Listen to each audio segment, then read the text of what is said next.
Is this your first time going on a podcast? Yes. What I did record a podcast with some friends a long time ago, but I didn't have like anywhere near this setup.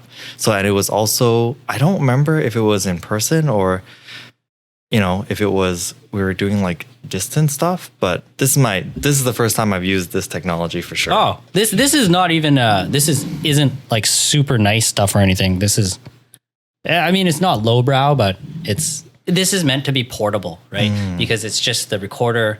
If you wanted to go bare bones, you don't even have to carry headphones. But Right. I find it is a nicer kind of experience with headphones. It just makes it feel more studio-like, right? Yeah, it's very cool.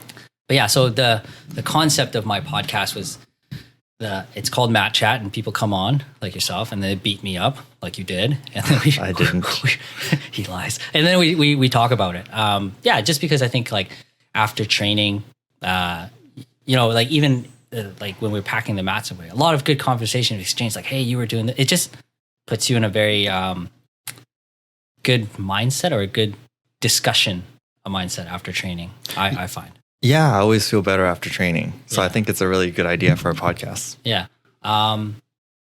So that's kind of the concept. And it's also a good way I've usually been doing it with different members of the club. So other people in the club get to know other people in the club if they want to listen to it. It's kind of just, that's what it is. So thanks for coming on today. And thanks for beating me up. Not at all. Thanks for having me. And also, I didn't beat you up. Well, you beat Corey up. He's a lot better than I remembered, actually. Yeah. Okay. I'm really impressed. I haven't trained with anybody else from your club, but I feel like his guard retention was really good today. His elbow knee connection was really good. His submission defense was really good. And his grip breaks for a double sleeve was really good. Yeah. Yeah. Well, shout out to Corey then. Yeah, shout out to Corey. We started the club last June. Yeah. Like mid-June. Owen and I started things, and we've gone over escaping negative, like escapes. And we've done escaping the back, escaping the bottom. We did some back control and top control. And then I think we did sweeps so far, module wise. There's a lot of people that are brand new beginners. So I figured, I think like Eden and I talked about this too. Like I find the best thing to do when you start beginners is escapes and guard retention. So that's where we're at now. We're in the guard retention, which is the timing is poor because it's super hot and these guys are doing nothing but guard retention in their gis. I don't feel bad about it, but it's probably hard.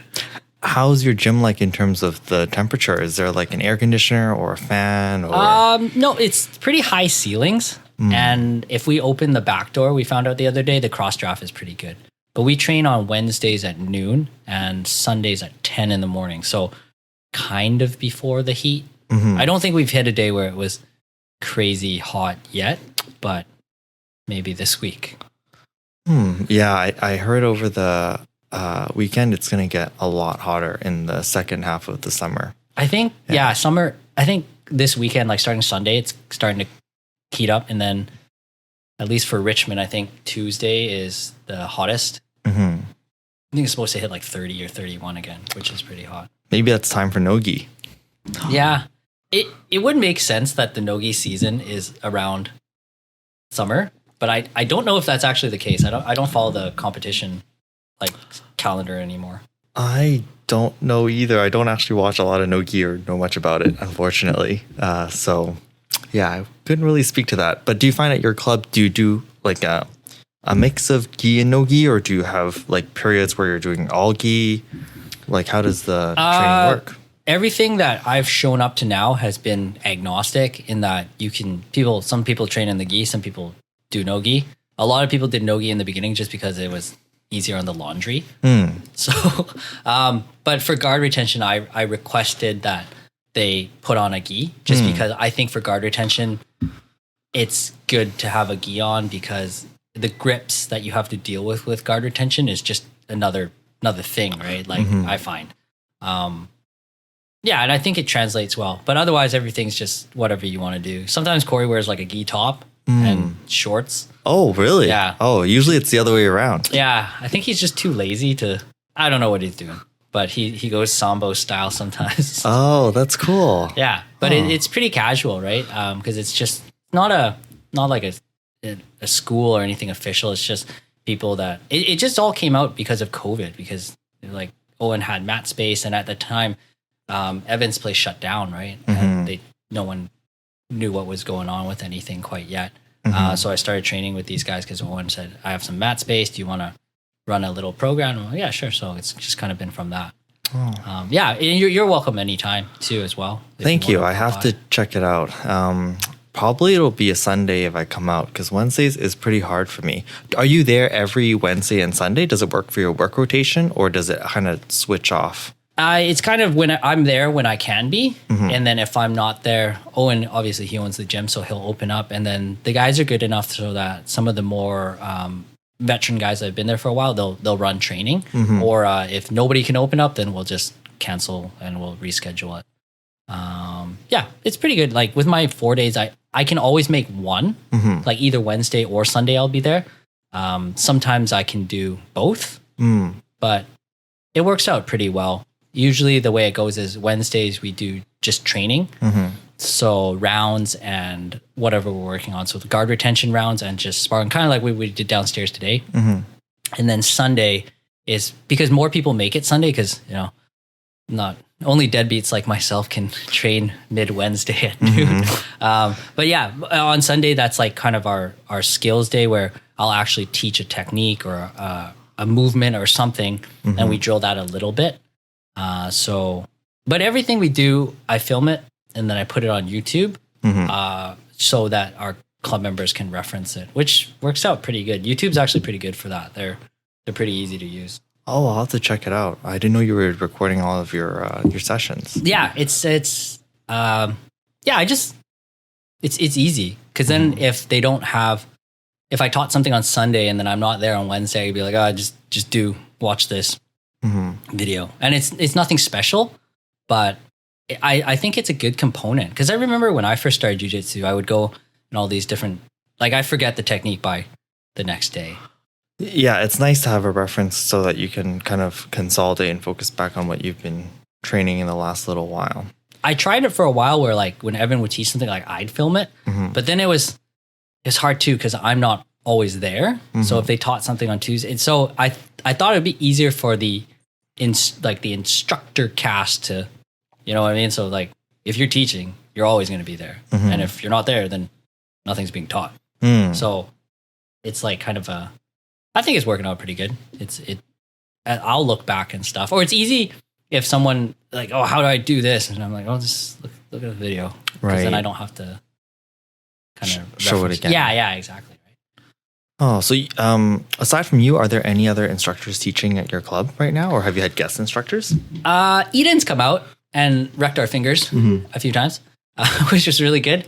But the goal is to try and I've talked to Evan and I talked to Ryan Kitchen and stuff just to have guests come out, and the club is happy to pay them for their time because we just collect a couple of club fees for whatever. So we're like, yeah, we'll pay you to come out. And a couple of people have reached out for me too. It's just kind of scheduling it because it's the problem with having a casual club is it's so casual that I want them to be able to benefit from these guest instructors to come in, but it's hard to coordinate a date too because it's like, oh, other people have different things to do. But hopefully on Sundays, I talked to Ryan. He said he'll come out and teach for an hour and then pay him for his time, or he said just make a donation to charity or something in their names. So there's good stuff, right? But that's the goal. So with the club, it's like all the fees we collect, it's mainly for food and kind of it goes back into the club so that we can bring in guest instructors, bring people in for guest seminars. If people want to compete, we'll pay for their sponsor their entry fee. If people want to watch other people compete, we'll comp the spectator. Spectators fee stupid anyway. But yeah, just stuff like that, right? So that's the plan anyway. That's really nice that you have that little, it's like a community system. Yeah. It's like a nonprofit model. Yeah, absolutely. Yeah. The way we do it is it's basically $10 a session. And some people like Eves came from the States to train with us, so he just like paid $10 each time. But usually how it works is you pay $100 for 10 section. Jen's the boss lady and she manages it. And then we just deduct kind of lessons every time people come in. And then anytime we do anything, like we had just like a barbecue last week, and then some of the members were kind enough to go. Lavana and Alan went and picked up all the food, and then we'll just send them money from the club, and that's kind of where it goes. Or if Owen needs money for like mat repairs or like mat cleaner, he's been super generous so far. But yeah, so we just have this money that we don't know what to do with. Oh, that's great. Now. That's awesome. Do you have any plans to expand the program or like add more days to it? Or do you find that like right now with your schedule and everyone's availability, like the 2 days is good?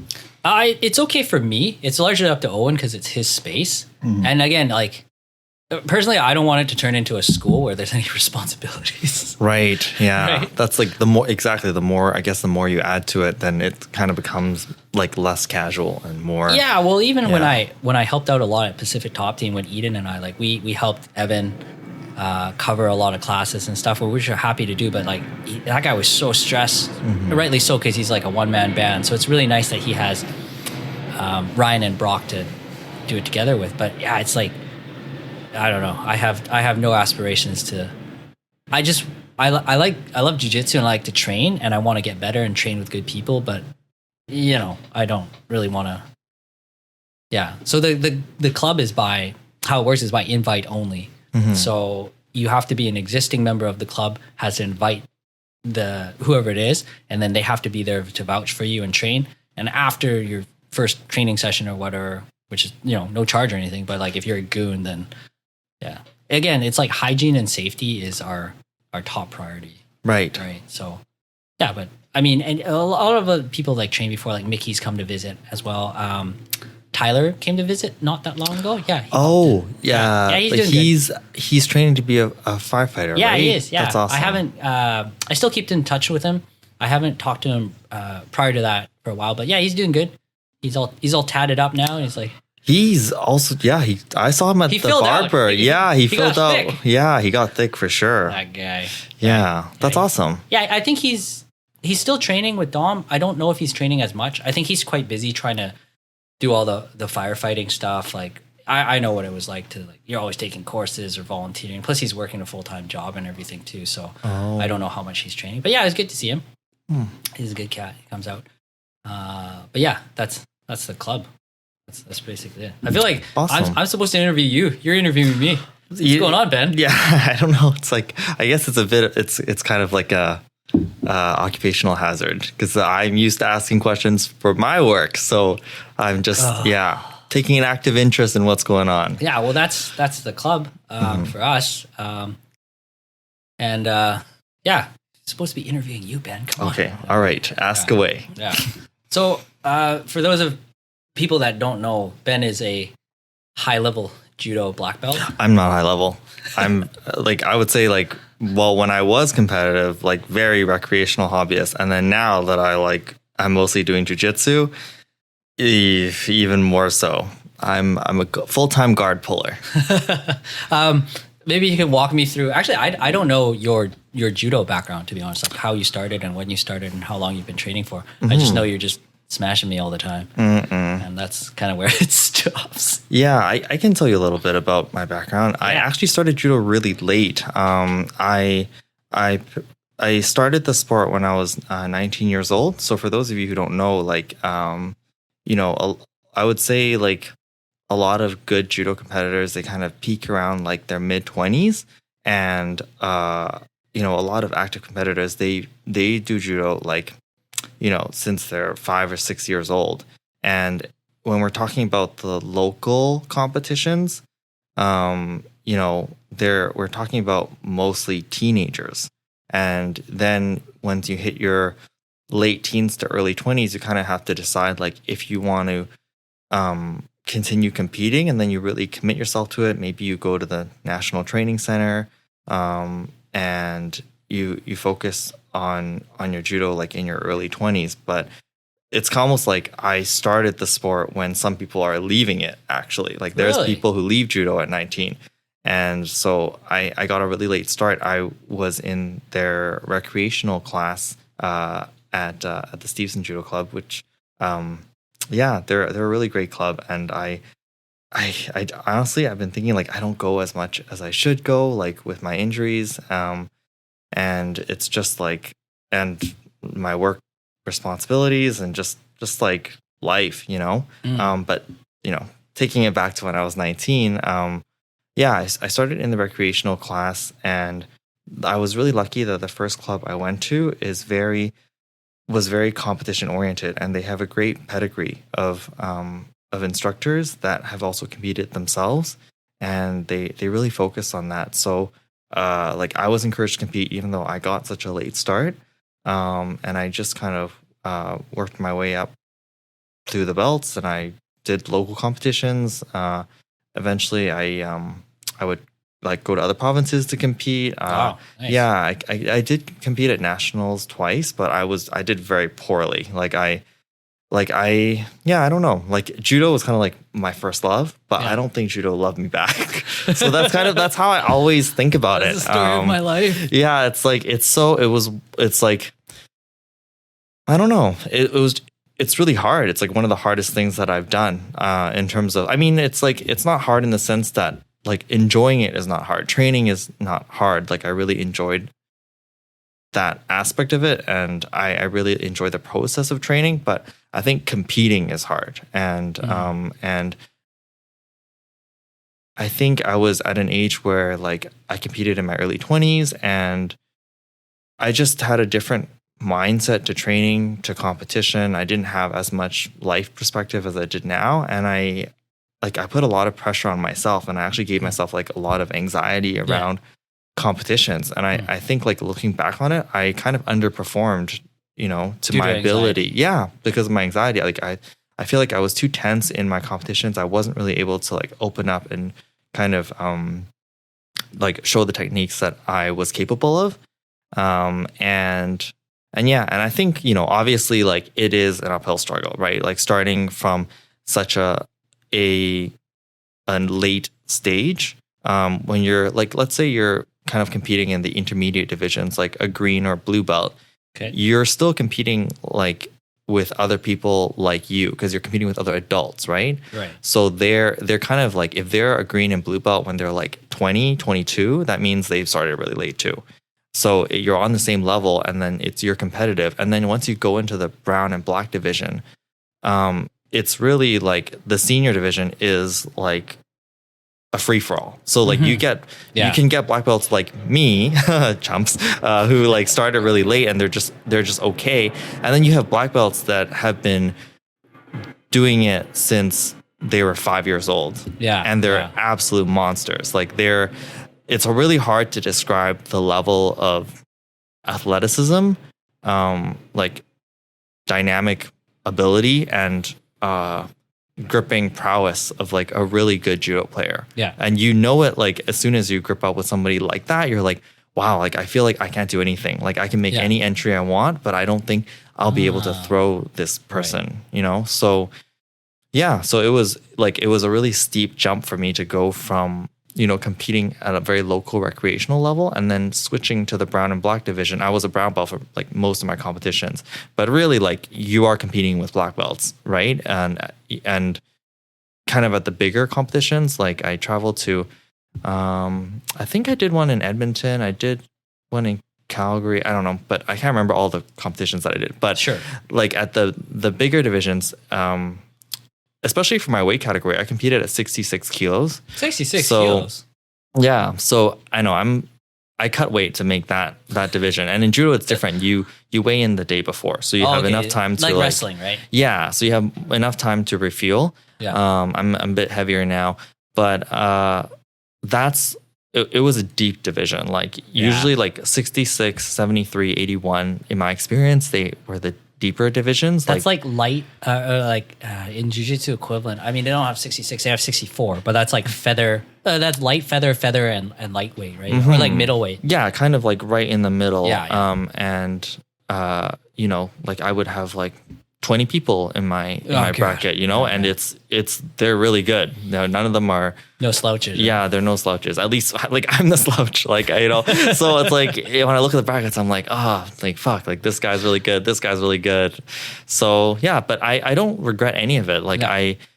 if anything, I'm so happy that I did that. Like, if I had any regrets, it would be that I wish I had started sooner. But, you know, like I didn't have the opportunity to, and I didn't have the autonomy to pursue that until I was like a quote unquote adult. Right. Where I had like a little bit more disposable. Adult, I had more disposable income. I like had more say in like, you know, the kind of things that I wanted to do.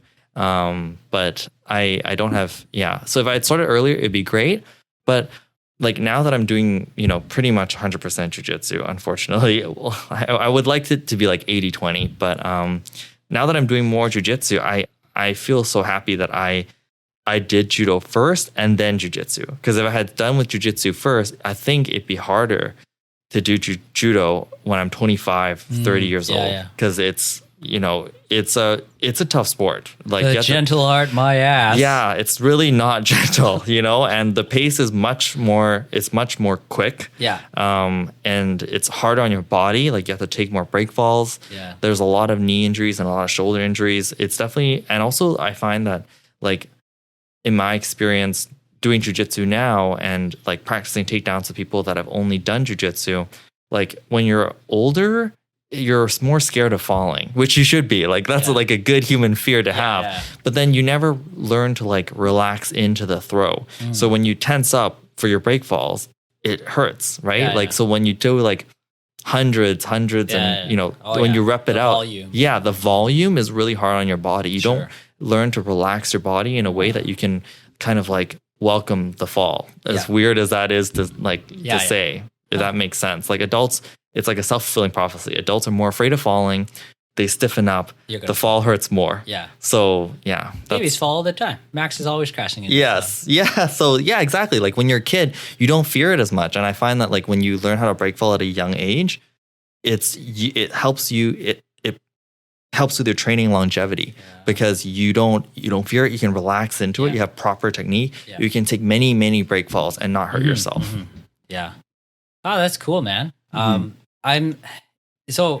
From my perspective, I have a lot of respect for your judo and your jiu-jitsu. Both are very good.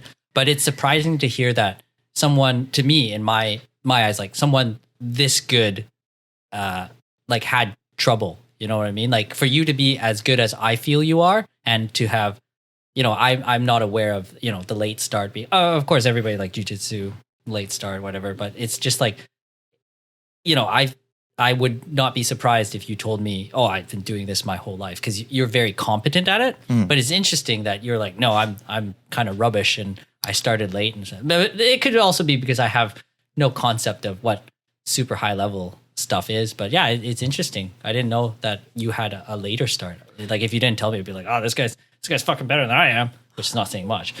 But yeah, that's pretty interesting. Yeah, no, I'm a total dime a dozen. I always say that. Like I think, I don't want to. Yeah, there are some really amazing judo players out there.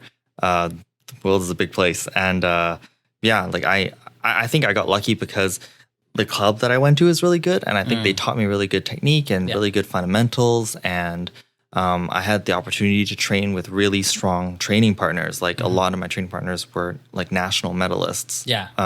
So they're really good. So like they taught me some of like I just was blessed to have that experience. But in terms of like my competition pedigree, like what I achieved, like I would say like I'm super average. Yeah. But I'm like, I have no regrets. I'm really happy that I took that leap. It's been one of the most positive experiences in my life. And I always look at it as like, it also led me to jujitsu. And like now, like, you know, jujitsu just makes me so happy, you know?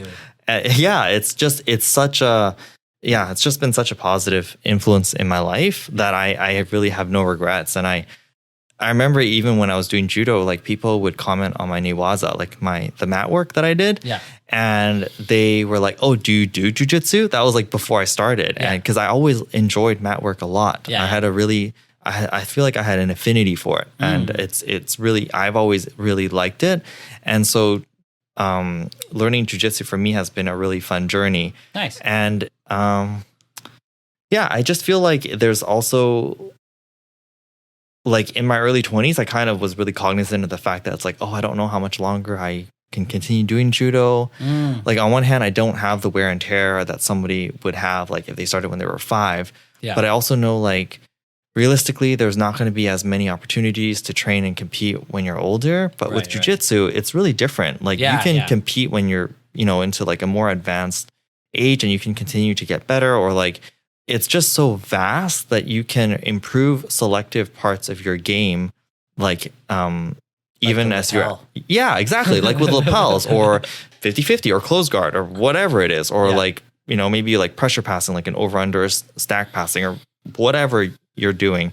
Obviously athleticism helps with everything that you do in any sport, but in judo, it's a really big factor, you know? So, and in jujitsu, I feel like it's just different. Like even if I'm not in as great shape as I used to be, I can still improve my game in certain areas that I don't know. A recent example is like learning single leg X. I had a really bad single leg X, and now like I've been slowly improving on it, and it's been really fun. But my experience with judo has been like, it's really more about the refinement and sharpening of your favorite techniques. So that's a really different approach to learning martial arts. And I've kind of taken that approach into my jiu-jitsu. Like my jiu-jitsu is very, like, it's just very basic. It's very fundamentals based. And I kind of do the same things over and over and over again. And that's because I'm used to doing that in judo. But,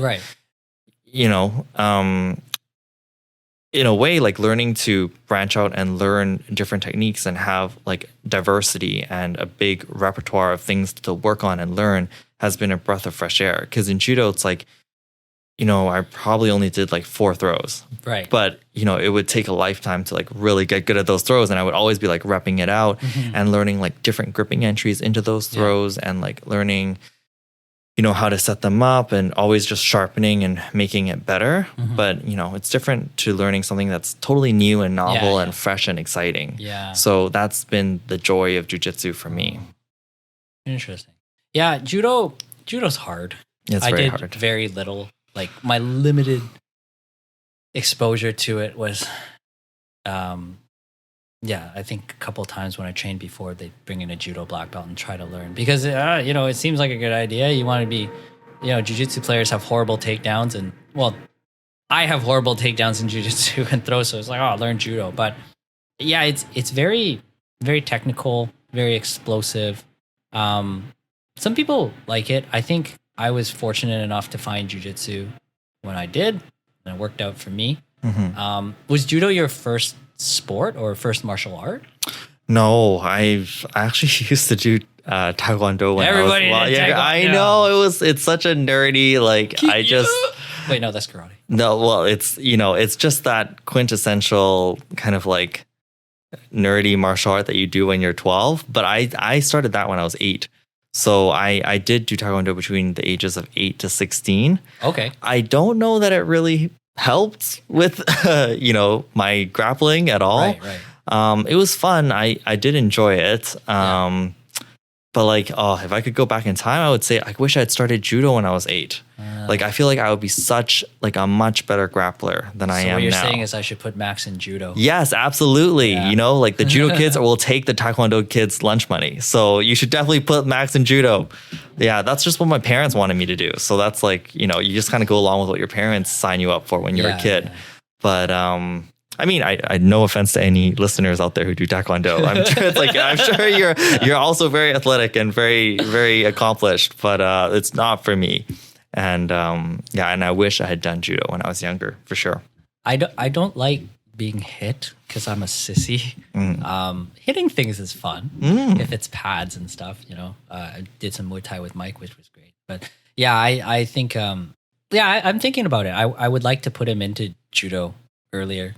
I don't know what age they start, or wrestling. Wrestling, a couple of the guys I work with are competent, like high level wrestlers, and one of the guys was on the national team, and I like him a lot, and we chat a lot about grappling and wrestling in general. And he was telling me that I guess he maybe dabbled in judo as well. And his reflection of it was, not to like butcher it, but he's like, judo and wrestling are the same things. You're just kind of wearing a jacket. But he was saying like the gripping, like the push pull, he's like, it's exactly the same. So, you know, it's nice that we have in Canada here, or at least locally, we have judo, because there's like little to no wrestling locally. Yeah. And I think that's such it's a shame. I it's wish too bad. that if I had the opportunity to do that when I was in high school, I would have really jumped at the opportunity. Me too. I feel like I would have done, well, I probably was still doing a lot of stupid things, but much less stupid things. And again, the guy I'm talking about, he was saying how it really keeps you in line, because I think he wrestled from a young age at school or whatever, and it'd be like, you know, I can't go after school and get drunk with you guys because I have to go wrestle, or I have to. It keeps you out of trouble, and I think for me, jiu-jitsu, I found jiu-jitsu in my like early 20, I don't know, it was like 2008, so I don't know, 22, 23.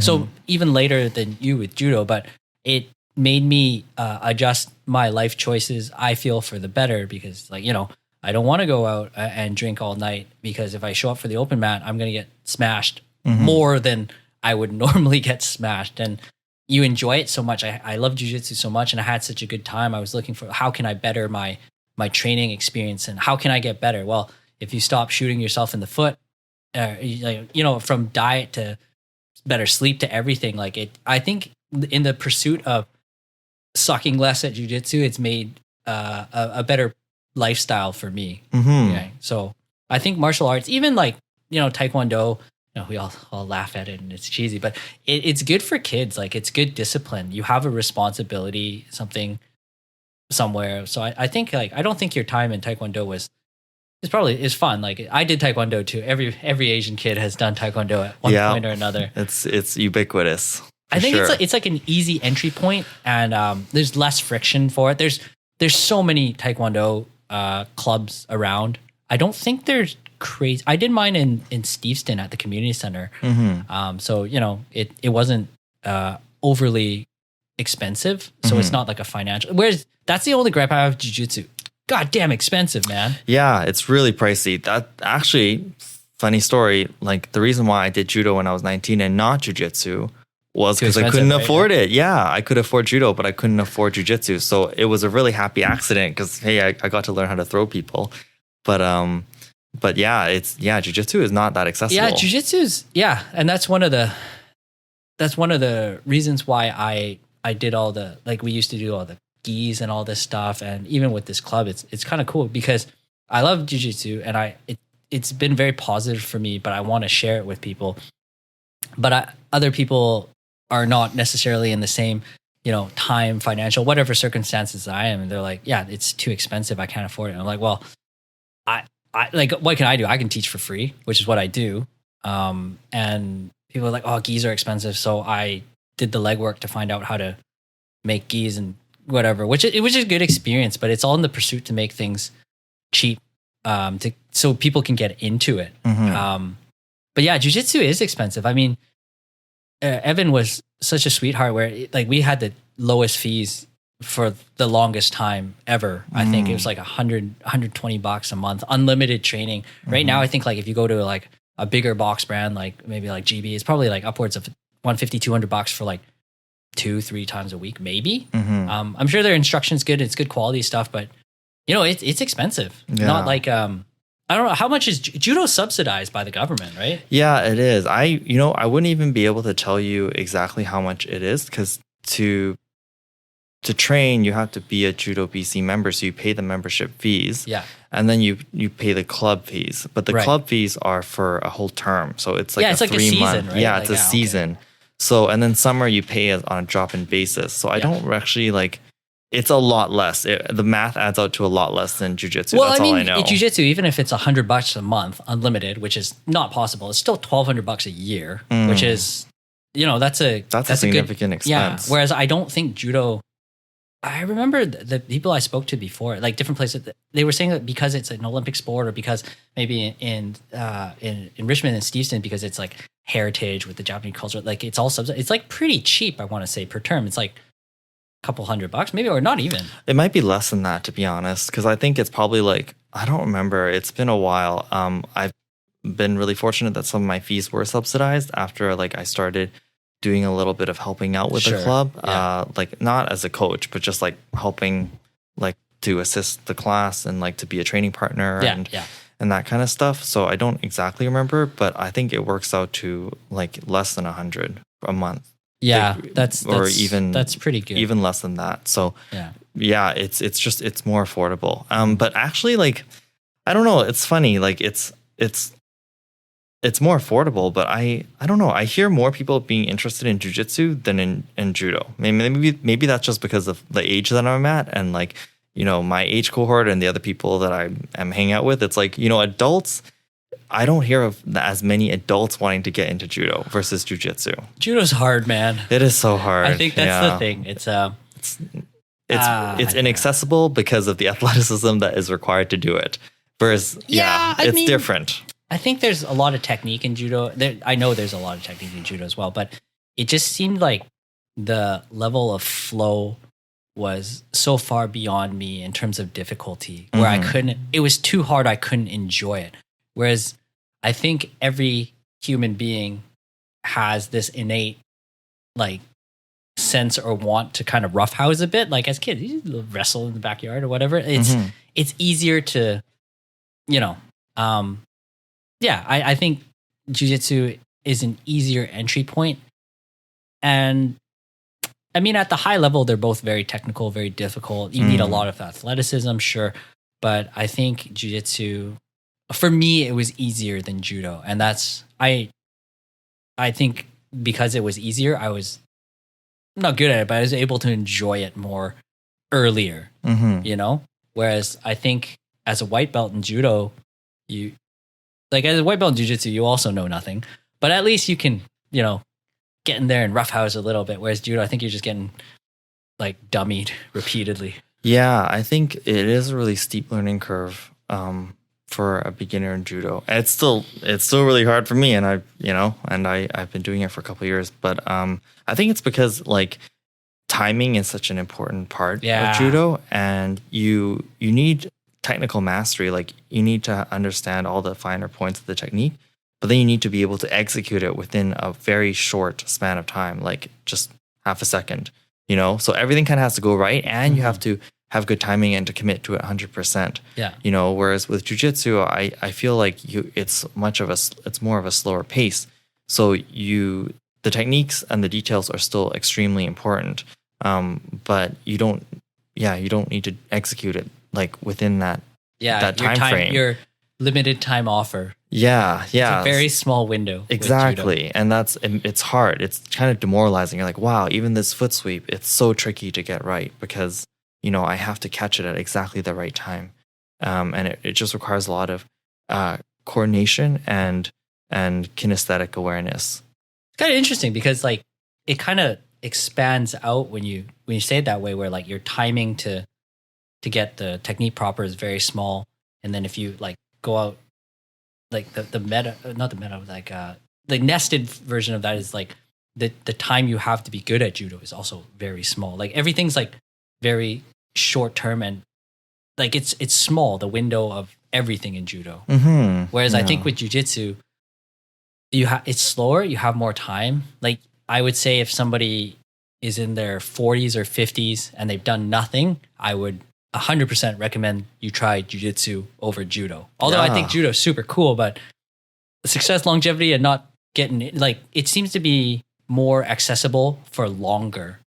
Yeah, right? I would totally agree with you. I would definitely choose jiu-jitsu at that age than judo for sure. There's actually a British writer or journalist who wrote about that. Like he was in his late 40s or he was 50 and he just decided to try judo one day and he wrote a book about it. And I can't remember what it's called. But if I find the title, I'll let you know. I have the book. Yeah. And it's just, it's a really interesting book. It's about like his experience going through the journey of judo and also like talking about the history of the sport and kind of just the different aspects of training and it's kind of his reflection on it. And it's hard. Like it's tough. I would imagine wrestling would be the same. And from the people I spoke, there's no like real adult wrestling clubs. You know what? The United States, despite being mostly a dumpster fire in some places, the fact that they have high school element like wrestling built into their school curriculum is so cool, I think. Yeah, I agree. Like I wish, again, going back to what we were saying earlier, is that I wish that was part of my high school, because I remember one of my PE teachers, he had this like warm up drill that was, I think it's because he wrestled. It was like a wrestling based drill where you just tap each other's knees. And that was like the most fun I ever had in PE. Like every other time, like I just hated PE. Like I was not an athletic, believe it or not, I was not an athletic kid. You're stud now. Yeah, I was incredibly awkward, and I hated like any kind of like team sports. They were just not for me. I just didn't like team sports, you know. But if that was available to me, I think I would have really jumped at that opportunity. It's interesting because I think with jiu-jitsu, judo, and wrestling, at least I can speak for jiu-jitsu, you are on a team because you need people on the team or the club to help you train and get better. But when you're competing, you're not on a team. It's just you. Like, you are part of the team because, you know, you earn points or whatever that crap. But it's like at the end of the day, it's like a self-reliance thing. It's just you and that guy and your skills against his. So it's a very unique thing where it's, I don't know, maybe it's like a shootout in hockey or something where like you train with your team to get better and stuff, but when the competition side of it is very individual. Yeah, it's a lot of pressure. I think I don't think I was really like ready for that. That's why I think when I competed in judo, it was such a stressful experience for me because of the, you know, like I think I'd never really done anything like that before in my life. I'd run cross country when I was in high school. I mean, that's not even comparable. Like no one, there's no spectators. Nobody's throwing you under your head. Yeah. Nobody cares. Cross country is hard, by the way, like to get a good time. Like Absolutely. It's brutal, but like no, like it's in terms of the anxiety, like no one is watching you, you know, when you're running versus like in judo, it's like all of your teammates are watching you. Your coach is watching you. Random spectators in the tournament are watching you. It's not a particularly popular sport, but it's high pressure.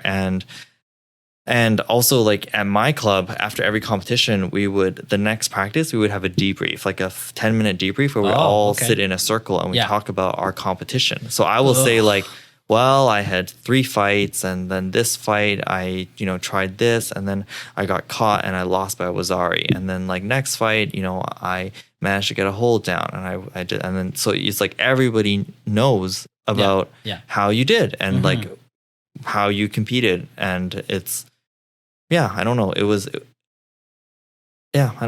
a lot of pressure. I think if I had kind of had a better mindset going into it, then I would have enjoyed the process more. And that's what I really loved about jiu-jitsu, is that I feel like when I want to compete, then I can, but I don't. I don't feel as much of a pressure to do like the circuit of competitions, to go to the training camps, because that was the other part of judo that I didn't really talk about. But like there's training camps throughout the year, and you have to make a certain amount of training camps in order to qualify for different competitions. And so those are hard too. Like they're not that long, but you have to travel. It's like you're staying in a hotel, like, you know, you bring a couple of different gis. After a while, the gis smell really bad because there's no laundry at the hotel. And then you just air dry it. Oh, that's not a good situation. And then you're training, like you have like morning track training, and then you have like a noon training, and then an evening training. And it's I can't even imagine doing it now. I just remember one time when I was like, I think I was 23, 24. I was at a training camp, and then after the noon session, I was just like, my whole back hurt. And I just remember laying in my hotel bed, staring up at the ceiling until the evening training came on, because I was so sore. I couldn't do anything. Man. I just kind of like, I just kind of laid there like a zombie. Yeah, it was. So that's the other part of it. Whereas, with jiu-jitsu is tough too. Like, I don't want to poo-poo it. Like, obviously to do well, you have to train intelligently and really put a lot of thought into your preparation. But I don't know, as an adult, I just find it more of a welcoming sport. I connect better with, you know, and I think it's because in judo, like a lot of people are so young. So it's like, I feel really weird. Like I'm in my early 20s. Everyone else is like 15, you know? And they're trouncing you. Oh God. Yeah. They're bigger than me too. That's the worst. So like in jiu-jitsu, I just feel like it's a more diverse age group, more diverse life experiences, I feel more like I fit in a way, and I just enjoy it. I just like it a lot. I think judo. So in jujitsu, I think something that separates it as well is like you can be a hobbyist like me and do a couple tournaments, but you don't have to like. Whereas it seems, is judo like, is competition mandatory, or is it kind of, is it more like jujitsu? In my opinion, like nobody really steers you to be competitive, but it seems like judo maybe more so. Like it's more. I think it's more so. Yeah, it's more like part of this is what you do. It's part of the club culture. Yeah, like you know, I don't have a lot of experience in jiu-jitsu. I've only trained at 2 gyms, but and maybe they're more geared towards recreational hobbyist kind of environment. But in jiu-jitsu, like if you're competing, like maybe your coaches know about it, a couple of your friends know about it. But in my experience, or maybe it's the club that I went to that had such a strong competition focus, like you are basically encouraged to compete even at the local level. And if you can, or they see potential in you, you'll be encouraged to prepare for nationals. And there's so many like group events, like like in the summer, your coaches will organize this thing where we run the stairs at Up and Down Rec Beach. So we'll all drive out and then we'll all do them together. Or there's just like sometimes group weightlifting or group circuits, or like it's very, the culture is more geared towards competition, I would say. And the understanding is that you will be collecting your points and going to different competitions to qualify for nationals, and that's kind of like the end game, or unless you're better than that, and then like you go to international competitions. But that's everyone who kind of can is expected to do it. Unless you really put your foot down and you say like, no, I don't want to. But other than that, if not, the default is your coach will encourage you to do it. And like, I don't think that's a bad thing, actually. No. Like, I think it's kind of cool to see, like jiu-jitsu is very new and it's very kind of Wild West. Whereas it's nice to, like, I've always often wondered what jiu-jitsu would be like if it was like as organized as, let's say, youth hockey, or like a sport that's been around a lot longer. And it's a much bigger sport, obviously. But even judo, it seems like it's very similar to jiu-jitsu, but it's just more organized. It's just like they know it's been around long enough. They know how to get guys from zero to like gold medalists. Like they have a program. Whereas jiu-jitsu is really like it's all over the place. Like you have guys like Gordon Ryan's hugely successful, and you have guys like Mikey Musumeci who's hugely, but completely different. Like Gordon, the only thing they have, like I find in parallel, is like they just train a whole whack load. Or even guys like Kyle Terra, like he used to talk about, I think it was him, where he said like, oh, how do I get good at it? People have kind of like what I have, like mats in the garage. Like anybody who would train with me any time of day, I'll train with you. I'll do what you want. And, it's just massive volume of training. And that seems to be the only consistent thing. And then some people are really good. Some people are not as good.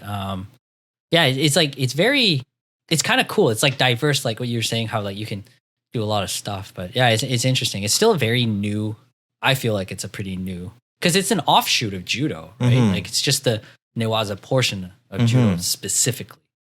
But it stems from the same stuff, right? There's actually a really niche branch of judo called Kosen Judo.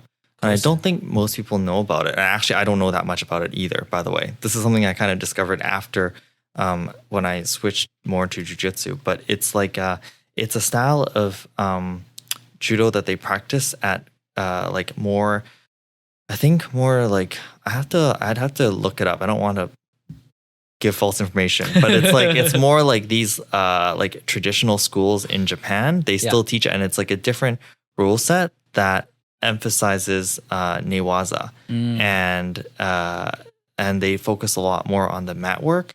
They still have great takedowns, of course. It's still judo, but if you watch the footage of those training sessions or some of their competitions, it looks like jiu-jitsu. Like they'll be playing De La Riva, they'll be playing Spider Guard, right?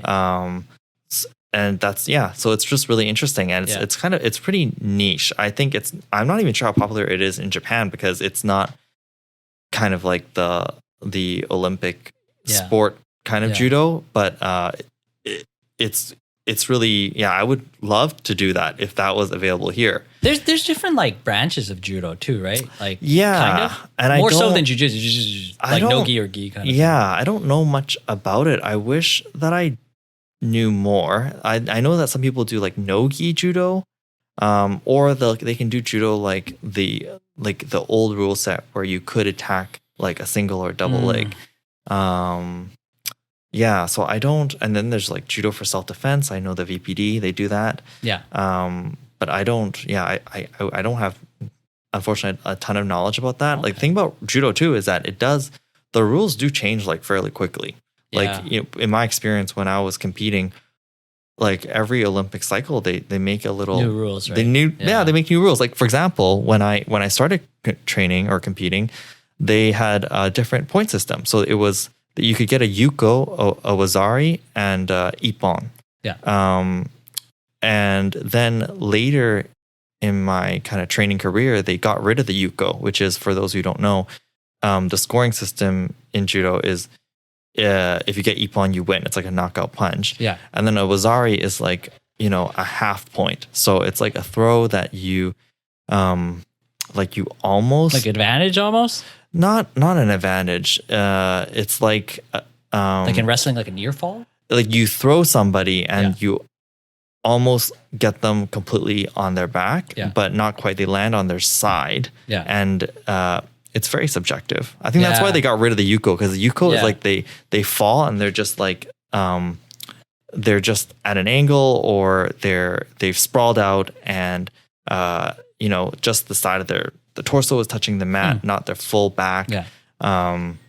So that's like a quarter point. Yeah. So I think when I was competing, if I remember, you could get as many Yukos as you wanted, and then if your opponent had no score, then you would win.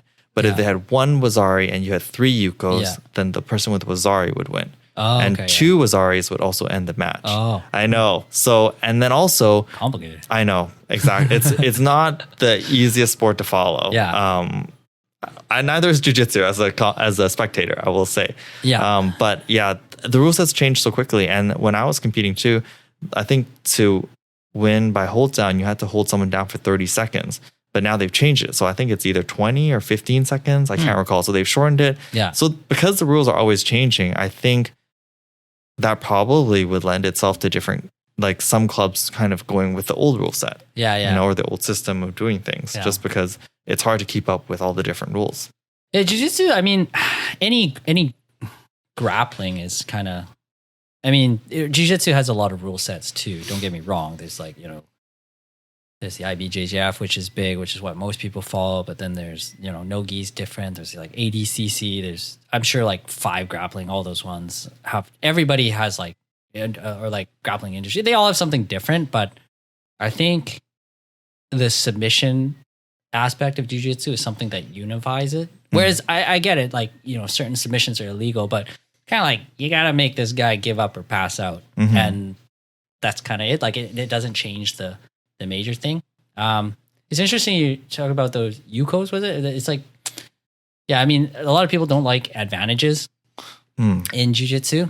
And I get it in a sport like basketball where you're like, yeah, I'm not going to give you a point or half a point for like hitting the rim or something. But sometimes in jiu-jitsu, I'm like, if you put somebody in real danger and they have to stop what they're doing, or like you almost took them down, or, you know, I don't even know what people afford or award advantages for nowadays, but kind of like, I get it as like a good tiebreaker. I know a lot of people hate advantages, and because people use them to game the rule set, like, oh, I just gotta get an advantage and just sit here for a while. Right. But I think you have to watch. I wish more things were scored like just as an exchange by, you know, I think as you and I as students of jiu-jitsu are like, you know, avid fans, if we sat down and watched 2 guys going at it and they were for real going at it, I don't think you need points, or like you can kind of tell who's getting the better of who. Right. Or like, I like nobody likes submission only, no time limit. But if you look at it from that lens where it's like, well, if they kept going, like one of these guys is gonna, you know, Eventually. Yeah. And I think that's a good way to, I think like you'll see it. It might take slow or whatever, but you can kind of see like, yeah, if this pace keeps going, he's doing well, but I think so-and-so will get the better of him eventually. So, you know, even if it's like 10, 20 minute rounds, be like, I'd give it to that guy. It's hard, right? To kind of, I don't know. That's what I think. Yeah. I don't really know. Like smarter people than me have, you know, devised the point system. I don't know that there is like a perfect competition system or like a point system because you can't really satisfy everybody. If there's a rule set, people will try to, because you want to win, you're going to try to game it. You're going to try to game it no matter what.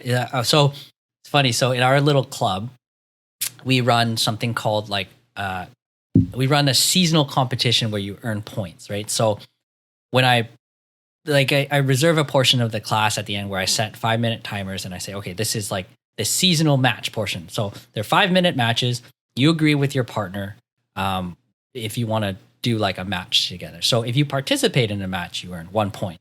If you guys are doing a match with submissions, right, you can earn 3 points for a submission. So if you and I rolled and you finished me, which you almost did several times today, you could earn 4 points, right? And for that one match, that's it. You can earn 4 points because you earn 1 point for participation, 3 points for a submission. If you sub me like 9 more times during that 5-minute round, it doesn't matter. You just won. And or we did one where it's like if there's no submissions, if you can mount them or take their back, then you get 3 points. So maximum 4 points for participation, minimum 1 point. And the way we did it was like we did a spring season. Now we're in our summer season. So we tally up points, and the top 3 winners at the end of the season receive class credits. So if you were first place, you get 5 free classes. Second place, you get 4. Third place, you get 3. And like if there's 2, then so like but it's funny talking about rule sets and gaming them because one of the members was like, well, how do I earn points? I guess I'll just have to like not give anything up to the high, like, or I just avoid the people who are like better than me that I can't. It's just like, you know. Yeah, it's just human nature to like, if you make anything into a competition, then you will, you know, will come up with a way to work around it or try to cheat and win. This person, it's funny. He's a great guy, super competitive, but it's just like, he's trying to like, I was thinking about it just coming from like, oh, it's just like a fun little thing to do. But he's like, yeah, I gotta win. There's an 8 mind just needs to. Yeah, it's where I think our minds are built for problem solving. Like, speaking of the ape or the monkey mind, I think that's why jiu-jitsu is so fun because it's like a problem solving game, right? If you're not cheating, you're not trying. Yeah, exactly. So like any rule set that you make, like, I mean, I don't follow that many sports, but yeah, in judo, there's also like the complicated rule sets. It lends itself to a certain kind of competition style, right? And some people they also win on penalties.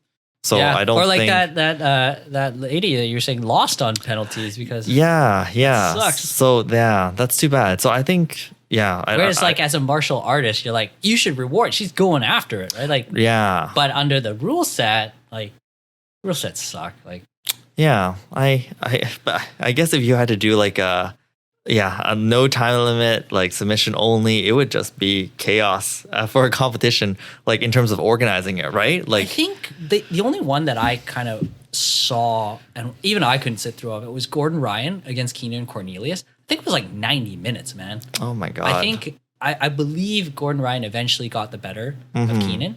And I think it was kind of a big deal when you talk about pressure because neither guy had been finished before in competition. Oh, right? So what year did they compete? We need one of those podcast guys to look it up. But yes. Yeah, I believe it was Gordon Ryan and Keenan Cornelius, and I believe Gordon Ryan won.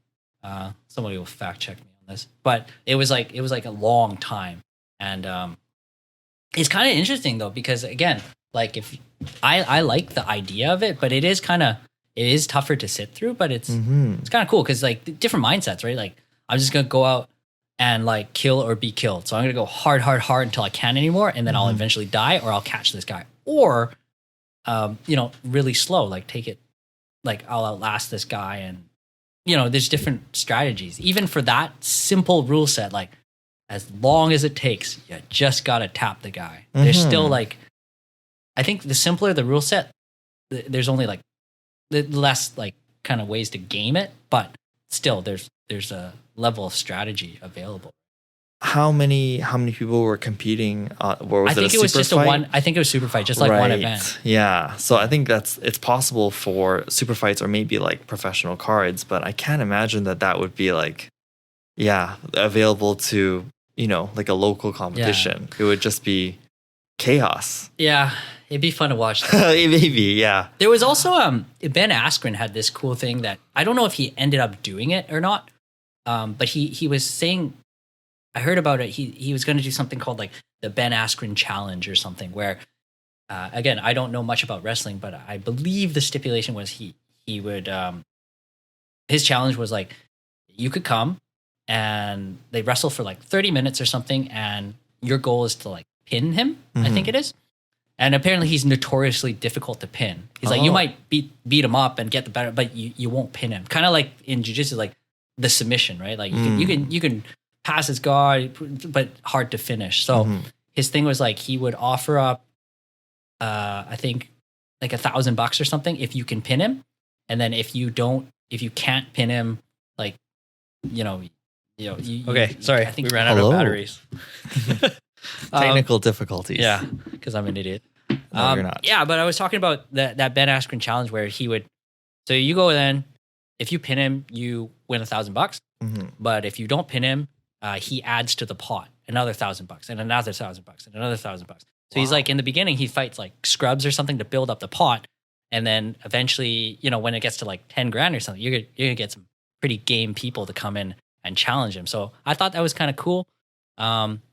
I don't know how he planned to monetize it. I think he was going to say he'll make it like maybe paywalled. So you might not watch Ben Askren beat up these bums, but if like a very high level guy comes in, like even like a Jordan Burroughs or something, but even then, the people I spoke to, they're like, I think like there's only a couple people that could pin him. Right. But it's a kind of a neat little, like kind of, like old school, like Gracie challenge style thing, right? So interesting. So there was a time limit for how long they would have to pin him. Yeah, 30 minutes. And so if you lose, are you paying him, like adding to the pot $1,000? I don't think so. I think basically like if I were to do it, like the saying challenge, I'd be like, okay, you come to my house and you wrestle with me downstairs.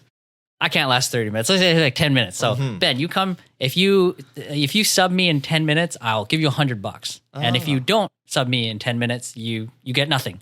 And then the next person comes and be like, okay, well, I'll if Eden comes and sub me, he gets $200 because you add to the pot. But I think what it is as the challenger, you probably have to sign some rights to be like, but I'm going to film this and put it on, OnlyFans. And then I'm going to make money from people watching you beat me up or Eden beat me up for an hour. Right. Probably people would pay to see that. So that's what adds to the pot. I was wondering. I was like, where does he get, are the challengers paying him money? No, I think he's wealthy enough independently so he can kind of fund it. Oh. So maybe like my challenge wouldn't be 100, it would be like, a sandwich or something, right? Right. There'll be 2 sandwiches, and then 3, and then 4, and then a buffet. Then you're gonna get these big guys who are coming for all you can eat sandwiches, just beating me up. That's right. You might attract the wrong crowd. But yeah, I thought that was kind of I thought that was a cool idea. Speaking about like rule sets of like entertaining things, like I'd watch that. Like if it's because again, it's kind of skewed in your favor. Like I'm not very good at jiu-jitsu, but I'd say like defensively I'm pretty decent for my size. Like I wouldn't say I'm hard to finish, but I'm not easy to finish either. Yeah.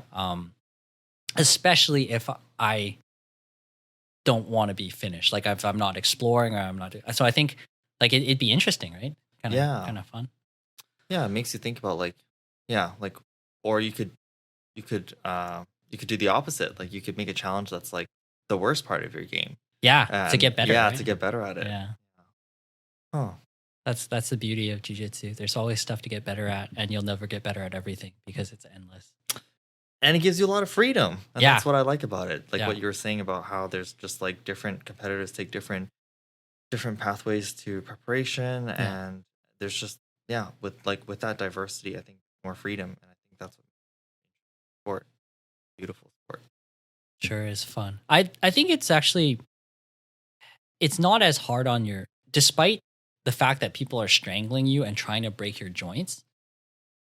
We joke because one of the guys at our club he's a very strong athletic man, but got injured playing pickleball of all things. And it's like, well, it seems like you get more injuries from pickleball or like, it, I mean, you can get injured, but I feel like judo seems to be pretty high on the injury.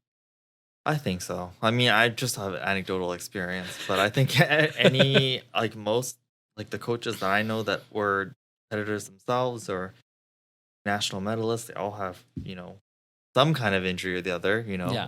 shoulder surgery, knee surgery, or Yeah, a lot of concussion. surgery based stuff, right? Like, Yeah. you haven't had anything surgery related. I've been so lucky, I haven't really had I've definitely injured hyperextended both my elbows. Sure. I've had shoulder injuries, I've had finger injuries, but nothing that requires any kind of surgical intervention. I would say the worst one is actually an injury that I had recently, just I don't know, if it was like an MCL tear or like a minor sprain. Sure. Again, no surgical intervention, but it sucked. Yeah. Maybe because I'm just a wimp, but I've never really had luckily serious knee injuries before, and it definitely put me out for a couple of months. Luckily I worked with a great physio team, Rebounds Physio.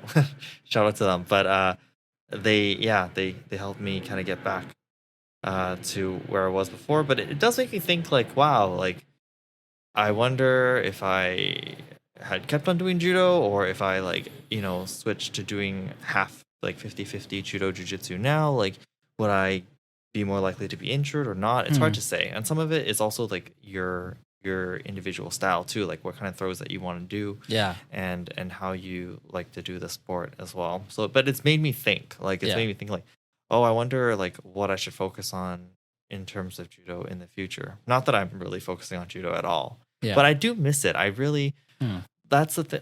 If I had one gripe about jiu-jitsu, is that I wish that there was more of an emphasis on takedown. I really wish, and I don't know how that would happen. I don't know if we could tweak the rule set so that guard pulling wouldn't be as heavily incentivized. And I know that that's already a thing. You get an advantage if you get up from a double guard pull. But yeah, if there was some kind of if there was more incentive for takedowns, I really think it would be, I mean, I'm very biased, but it would make jiu-jitsu a more fun, dynamic, exciting sport. When I think about the jiu-jitsu players that I really like to watch, they have a very well-rounded game. They're competent at takedowns, they're competent with their sweeps, they're competent with their guard passing, and it's kind of do it all, right? Yeah, they do it all, and it's nice to have that balance. It makes it fun and exciting, and versus I guess a specialist that has a very narrow game. To me, that's not quite as exciting, but it's impressive to see them be able to do what they do at that very high level. But I just would love to see more takedowns, because in jiu-jitsu it's it's great in the sense that you could do it all. You can do different wrestling style takedowns, you can do judo style takedowns. Whereas in judo,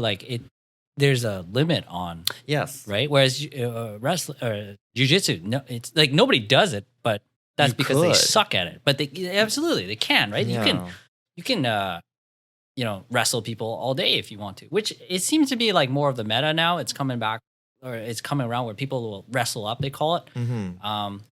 I try to promote it more at our club, where I say every time we do rounds, we start standing up. I say, you start standing up, you can sit right down if you want to, grab a double sleeve, whatever, but you got to start standing up. And a lot of the times when we teach, we do a sweeping drill. And I think maybe sweeping is not necessarily the best nomenclature of the term, but everybody in jiu-jitsu anyways, I find, thinks that sweeping means I'm on the bottom, you're on the top, I'm going to reverse you by knocking you over. But there's absolutely nothing wrong with, if I'm on the bottom, I'm just going to get up and take you down. The end result is the same. I'm on top, you're on the bottom. Who cares? But a lot of people will exclusively keep they'll ride down to the bottom and try and knock you over to sweep you and knock you over, get back up. And then they're almost getting up themselves, but they'll sit back down and try to sweep you instead of like, man, you're halfway. Just stand up and throw him, or stand up and like run a double or something. I agree with a lot of what you're saying. I think like even if you just want to pull guard, it's very valuable to start your round standing. Like because that's a skill in of itself, Yeah. right? Like the grip fighting like portion of it, timing your guard pull, like being able to generate offense off Yeah. of that guard pull.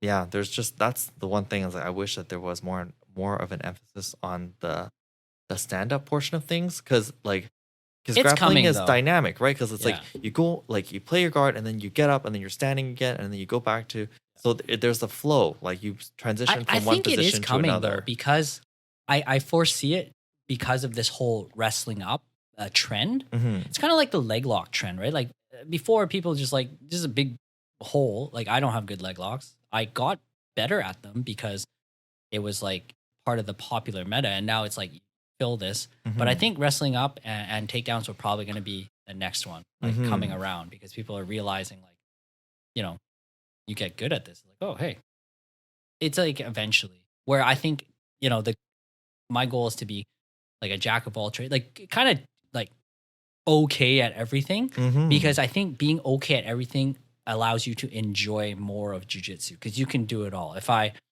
This guy's got like, you know, like we talked about before when you're training today, like you have excellent offensive passing, right? So if my guard retention sucks, you know, you just smash me. But if I have decent guard retention, I can work the game that you're good at, so I can get the most out of you, Mhm. and make myself better. And we make our both of it like it's an interplay of skill exchange. But like if I just had like bush league guard retention, you'd be just cutting through me like butter, and it'd be worthless. And then I couldn't enjoy you as a practitioner, Mhm. you know? Yeah. Or like if this guy's got like, I find the best way is like if this guy got like wicked back attacks, like Dan Penny. God, I regret teaching that guy Mhm. the back attack system, but he's so good at it now, and he's vicious. But if my back defense and escapes are decent, I can leverage that. I can go into like I let him take my back all the time and let him attack me because that's what he's awesome at, and then it'll make me better. But if I didn't know any back escapes or my back position sucked nuts, then I wouldn't be able to. It's like I don't have like the membership card to go in there, or like if I did, it wouldn't be useful, right? Right. It wouldn't be as fun. Yeah, Yeah. Yeah. I think I totally agree with you. Having a well-rounded game allows you to enjoy your sport more fully. Or like you talk about Brock having like a wicked close guard game, right? But if your guard passing or your guard is sucked, then you just go in there and get annihilated, and then you Mhm. wouldn't want to go there anymore. Yeah. But if you have some knowledge, which I'm sure you're good of, like passing and guard breaks, then you're like, yeah, this guy's really good at this. I want to see how I measure up, right? Mhm. Yeah. Because like today when we were doing, like I was trying to, because you have such awesome offense, like I wanted to test the guard. Whereas like we were talking with Corey, like if I wanted to be a dork about it, I just eat and lapel it up, right? Mhm. Like, but that's like an objectively good answer for like your style. Like it will slow you, and I know you hate it because Mhm. I do hate it. I really hate it. But Eden's, keep going. Eden or the lapel. Yeah, that's the same thing. He's the worst. Eden is the lapel. Yeah. Ugh. He's the lapel incarnate. Yeah, like I said, you know what? Closed guard is just lapels with your legs, and that's the way that it was supposed to be. That's the way that God intended, and lapels are unnatural and sinister. Yeah. Oh, they're so terrible. That's the thing. Like if I didn't have good guard retention, like the only way I could kind of deal with your passing, your offensive stuff you up, but you don't get to explore, and you don't get the best out of it. I think Mhm. well-rounded is good. And yeah, I think stand up hopefully will be coming. Like I hope so. I hope so. I don't ever think about like this is not a big focus of mine at all, but even from like a self-defense perspective, like as a martial art, some schools market themselves that way. Like Mhm. jiu-jitsu is great for self-defense. Now, I don't know if that's true or not. Like I think the best self-defense is running, but oh yeah, absolutely. and I'm not looking to get into any kind of physical confrontation. But I think having the ability to do a takedown is a fundamental skill, and Yeah. and I think it's very valuable. Like Yeah. even if it's not a big part of your jiu-jitsu game, just having that in your back pocket is Yeah. really important. This what's the cheesy saying? They're like, oh, 90% of fights end up on the ground, and it's like, yeah, but 100% of them start standing up. Yeah. So it's like, well, how are you gonna get it there? Like if you've never Kick 'em in the shins. Yeah, kick him in the shins. Like, yeah. So I don't know. I just I think that's what I hope that's where jiu-jitsu will be trending towards. But yeah, It's cool that all these like judo just branched out and then there's like specialized, but it's hopefully bring it all back together. I think jiu-jitsu is probably the closest along in terms of unifying things, just because there's really no rules. Like I said, it's the Wild West out there. Like it's just whatever works. Because people start footlocking each other because it works, right? And then because it's too hard to pass guard, there's I'll just leg lock you or something. It's like, yeah, but then people got defensive against it. So like, yeah, it's just like, it's kind of like what works is what people do. I think. Yeah, that's really the fun of it. Yeah. That is in the freedom. Yeah, we've talked. That's like the theme of our talk today. Yeah. But yeah, freedom. Yeah, just like that's what I like about it. That like I think wrestling and judo, they have more of a narrow competition rule set, and then it makes you, respond in a certain way to different situations that maybe you wouldn't if you had, the rule set of jiu-jitsu. Well, the fact in judo that like, you can't touch the legs. And there's also even other things like the worst thing in judo is to be on your back, right? Like you don't ever want to be thrown on your back. Same with wrestling. You never so on your back. Right? What ends up happening, I don't know if you watch a lot of competition judo, but a lot of people will cartwheel, or they'll kind of like they'll post on their face, or they'll do like a face plant, because that's a reflex. Like once you get good at judo and you're used to competing, you'll do it instinctively. Really? Whether or not it's a good thing. Like, is it really good to break fall with your face? But because of the rule set. But because of the rule set, you will do it automatically. Like I do remember when I was training, like, when I was more competitive, is that's like an instinctual reaction. Like someone, you feel like you're going to get thrown. It's like, oh, we're instantly turtle or sprawl out. And then you just kind of starfish out onto the mat. That's kind of funny. Yeah. So it's just, it's interesting. So I think like it develops your skills and your ability very highly in one area, and then also it leads to these very odd habits. Yeah, when you have more restricted rule sets. And I'm sure wrestling has the same thing too, but I just don't know enough about wrestling to speak about it. I mean, the inverse of that would be jiu-jitsu. It's like people are too keen to go to their back, Like, I'm going to bust scoot and sit down. It's like, I don't know if that's so good either, right? That's true. Yeah. Now, and it makes sense that's why, like that's what evolved, because it is such a like low risk and quick. You don't really need like you can just grip and guard pull right away. So that is the most efficient way to bring the fight to where you want it to go. Even if you got a 2-on-1 sleeve or something, or just a wrist grip, if you sit, and I do it a lot where I double wrist into like one on the elbow, or double wrist in the collar sleeve, and just sit, which is like, wouldn't work in the streets, bro. Right. Like I saw this funny meme or something where it was like, oh, someone breaks into your house, and then there's this guy like sitting on his back with his legs splayed out, and he's like, come fight me. So I just that's kind of competition jiu-jitsu. But maybe there are some situations, like I don't focus on self-defense. I don't really think about that much. Maybe there are some situations where it'd be good to flop to your back. Is running. I agree with you. Just that's right. Avoid confrontation. You spill hot soup on me and I'll apologize to you. Just say no, and good. Well, thanks, man. This has been good. This has been a long session, but I appreciate, man. It's cool to hear to tap into your specialization with judo, and it's been good. And it's nice because you kind of have your foot in both worlds, whereas for me, I have both feet and look over. Well, I would say that I'm like, I had my foot in both worlds, but now I'm definitely mostly in jiu-jitsu. But I look back on judo with fond memories. And maybe one day I'll get back more into it. I don't know. We'll see. Do you think it's the hardest question? But if you had to choose between the two, what do you think it would be like if you were 19 again and knowing what you know about judo now and knowing what you know about jiu-jitsu now, would you go either way?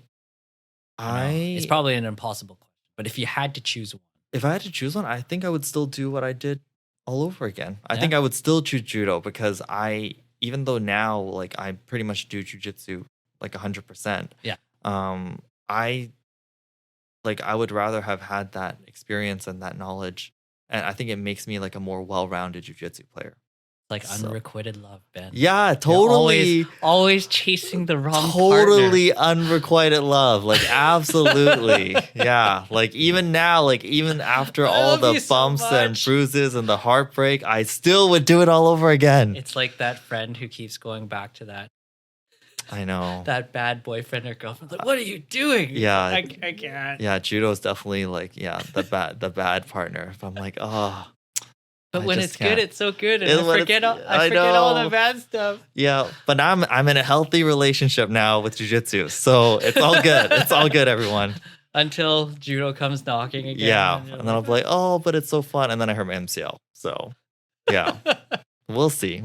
But I'm enjoying jujitsu for now, and I think like it's been really great for my mental health, my happiness, and I think it just has more longevity, and I anticipate sticking with it for a long, long time. Oh, cool. We'll have to have you out at the club sometime so you can beat up people other than. I really look forward to coming out to your club. Cool. Thanks, Ben. Okay, thank you.